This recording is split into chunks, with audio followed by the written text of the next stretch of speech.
Hi, the flu. Yes, and you, and the dog. Floof. Right, go away, Floof. Go away. Right, I'm going to talk about what I've seen today at the International Court of Justice. I was watching that this morning and watching the ambassador, Palestinian ambassador, break down. That really broke me, and I've been in floods of tears, so I haven't done my makeup this morning. Really can't be bothered, so excuse the state of me. Israel has now been seen as failing to comply with the international law, and they're discussing the immediate end to the occupation, which is very different language to a call for a ceasefire. If Israel continues to fail to comply to the punishments, this will become more and more punitive, and the end of impunity for Israel is here right now. With an election coming up, our leaders and opposition leaders can't afford to get this wrong. I still don't understand Bernie Sanders of the USA's position where he failed to call for an immediate ceasefire, and just as Jeremy Corbyn has. And I've wondered if he's been got to by the Israel lobbyists, as I've said before, who it's quite possible that they've said that they would give him a chance of power if he'll fall into line. This shows us just how much power they have if that's true and if that actually does start to emerge.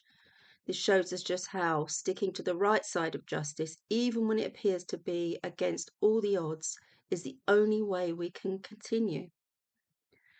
I'd like to see the whole political system come crashing down and for Gaza and the Palestinian lives to be raised as the heroes of a new and better world. I'd love for the world to start to emerge from its deep, dark chrysalis, for the human beings to start emerging to the truth, to be more like Corbyn, and to maybe start to think about the more spiritual side of life. I'm still quite shocked that many don't know that they can join Jeremy Corbyn's Peace and Justice project, so I'm going to leave a link to that underneath this.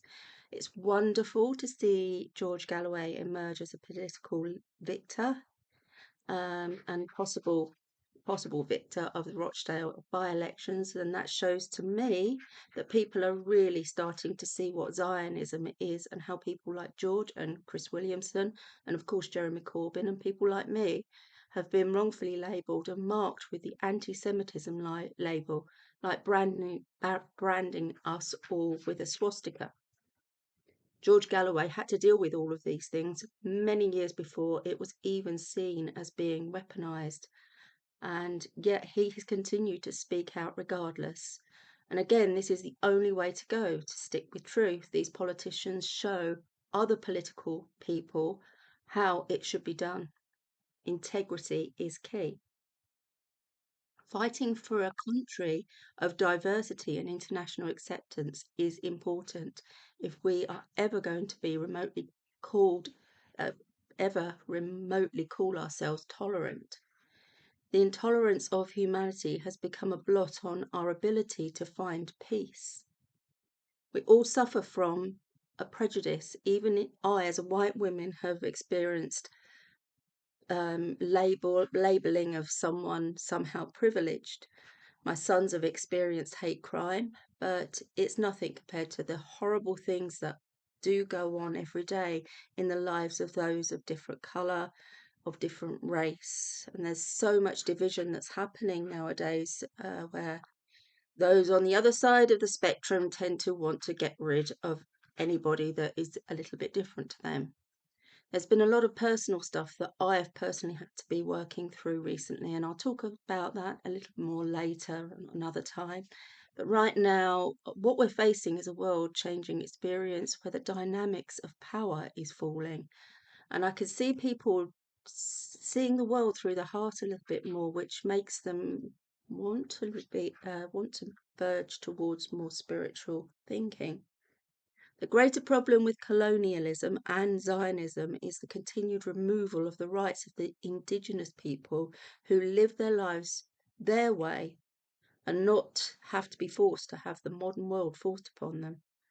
Given the choice, I would go and live with the tribes over having these wicked governments that now run our world.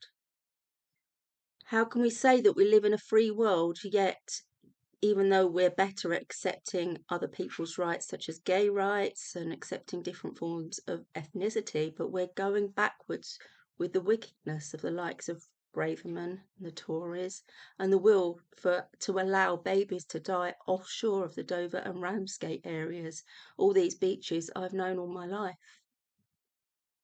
With the election coming up this year, we cannot forget, give or forget the fact that all we are seeing right now is due to the political world failure and also the freedom for evil to reign over all of us with no effective opposition. Keir Starmer's call for a ceasefire now is too little too late, and this is being deliberately done for the purpose of knowing the International Criminal Court will do something that will make his position very unpopular. So it's too late, Keir Starmer. You took your poison and you took it and gave it to us all. You've taken on what the newspapers are saying through the same method that we've seen playing out in the world, through bullying and setting yourself apart from one man who always got it right.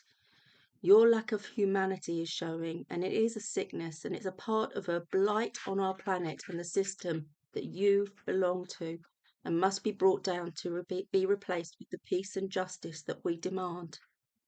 We are one race, the human race, and you are a disgrace, along with the Prime Minister, of whom, since you have become leader, have enabled, like a codependent partner, to do as you have done to our country and our world.